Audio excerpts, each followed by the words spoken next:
I don't know where you'd rank this game for Dub's career as long as you've been coaching him, but what you see from him and what you think allowed him to get out and run and play with the force he kind of did? Great force. I mean, that's the word.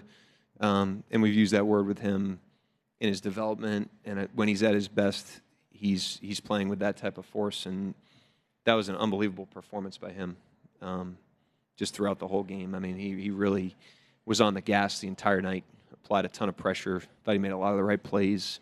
And we're going to need a similar type of approach in Game 6 from him. Joe on the right. Joe Masato, the Oklahoman. Mark, what did you think of the crowd tonight?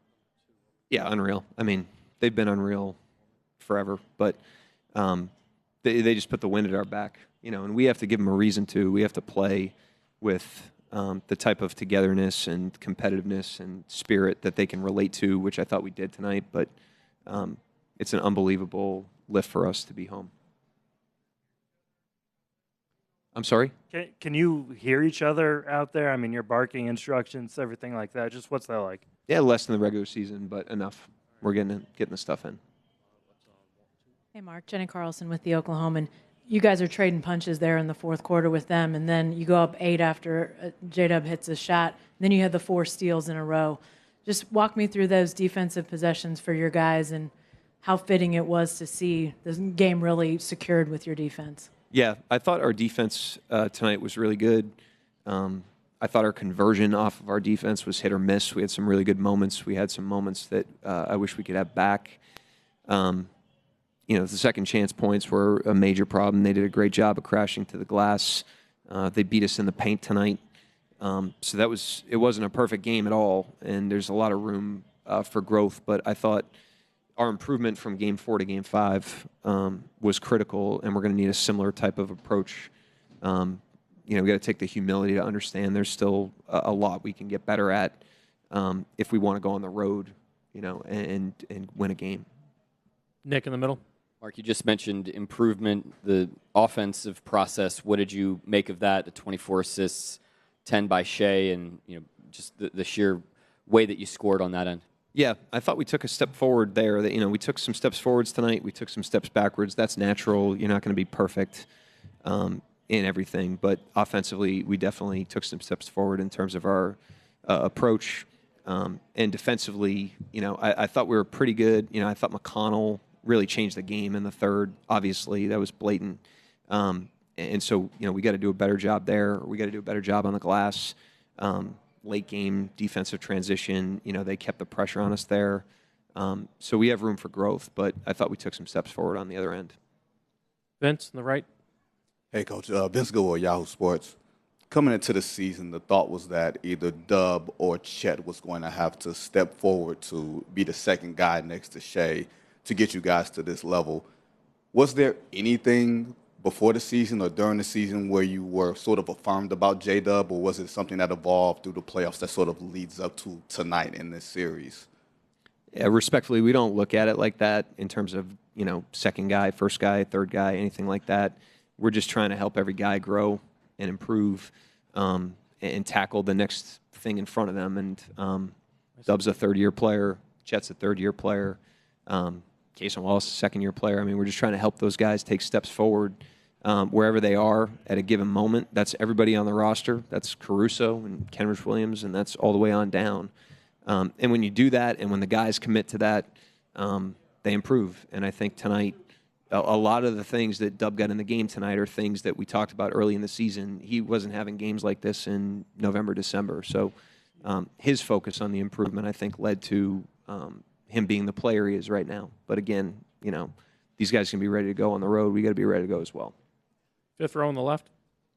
Right here. Mark Logan Murdoch of The Ringer. It seemed like Shea provided a calming influence down the stretch of this game. I think that he had a hockey assist to Jdub with about, 8 minutes left, and then you took him out and he came back in and got another assist to Dort.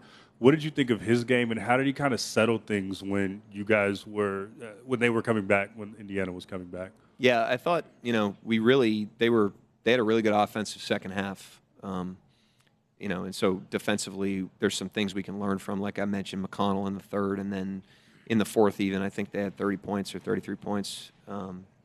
and so we need to improve there. But our offense kind of paced us down the stretch, and he's such a big part of that because he's just in such command with the ball.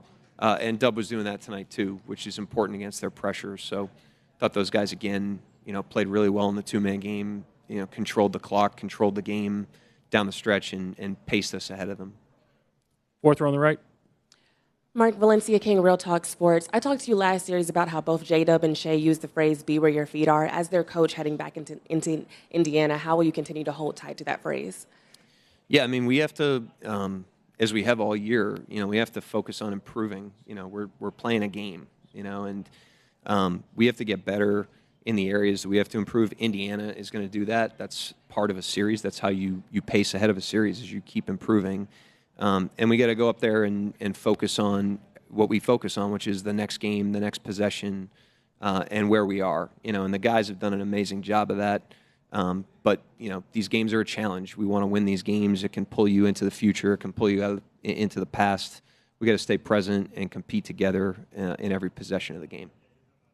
Tim McMahon, ESPN. Mark, you mentioned, I think, the practice after game one that typically for third-year guys, delivering in the finals isn't on the curriculum. Yep. Why do you think Dub has been able to come through the way he has, especially over these last few games in this series? I mean, these guys are really good players, obviously. But I go back to the improvement. There's times earlier in the season where, he had some ugly plays and ugly games, trying to establish the type of force that you saw tonight.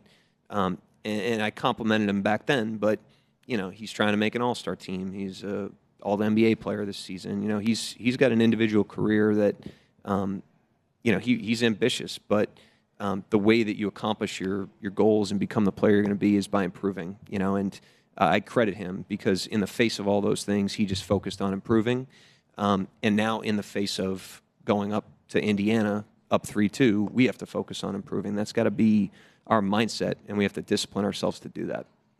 Third row on the left. Daniel LBS. So, Mark, back to Joe's question about the crowd. It seems like when there are lulls in the game, the crowd starts making noises. I don't know if it's a correlation or if you feel like it's a correlation, but it seems like that kind of pushes you guys to the next level. Do you feel that, or do you feel like the players feel that? I mean, you can ask them, but again, I think the crowd puts the wind at our back. I always marvel at how enthusiastic and positive they remain in the ebbs and flows of a game or of a season. They're always trying to put the wind at our back. They're always trying to lift the team up. And I just think that's a great spirit that's on display in all these games. But they were amazing tonight, obviously. Second row on your right. Myron Patton, OKC Sports. Jalen, is this the kind of game you envision for him? I mean, not that he's going to get 40, but I know he's worked on trying to get to the free throw line. He had 12 free throws tonight, along with the field goals. And also, could you comment, you got the turnovers tonight, like in Game 1, but you also got the points to go with it, 32, unlike in Game 1. Yeah, I thought our conversion tonight was better. I thought there were also some plays where we were a little hasty in transition, and we can clean that up. We have to attack with intelligence after our stops, and, we can improve that a little bit. But, yeah, Jalen, again, I don't know if this is what I envisioned, but we're just trying to help guys grow, from wherever they are at a given point in time. And, he's committed to that process. And he's not the only one. I mean, he had the loudest game, but we've got a culture of that. Our guys do an amazing job of just staying present in their careers, staying present in the season, just attacking what's right in front of them. Fourth row on the right. Dean Blevins, News 9. Coach, I was wondering on potential challenges. There seemed to be a number of calls that could have been that you might have thought about challenging. What was your thinking on it? Because it wasn't just one or two. It seemed like there were a number of them. I mean, you're always just focused on trying to get it right.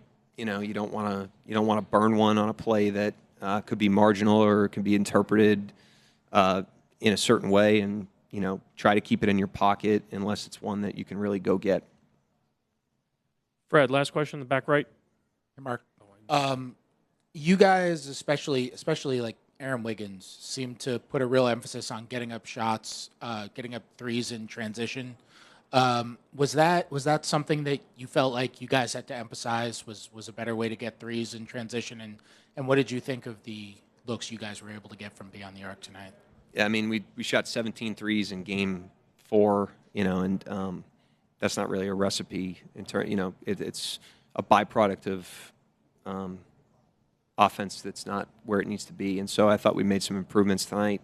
I thought Wiggs and Case and Wallace specifically, especially in the first half, those guys gave us a major lift, came in aggressive. Wiggs only played 8 minutes in Game 4. I didn't think Kaysen played great in Game 4, and they both came ready to go tonight and gave us a massive lift. And we're going to need that type of aggressiveness and confidence from everybody, and they gave it to us tonight. Thank you, Coach. Yep.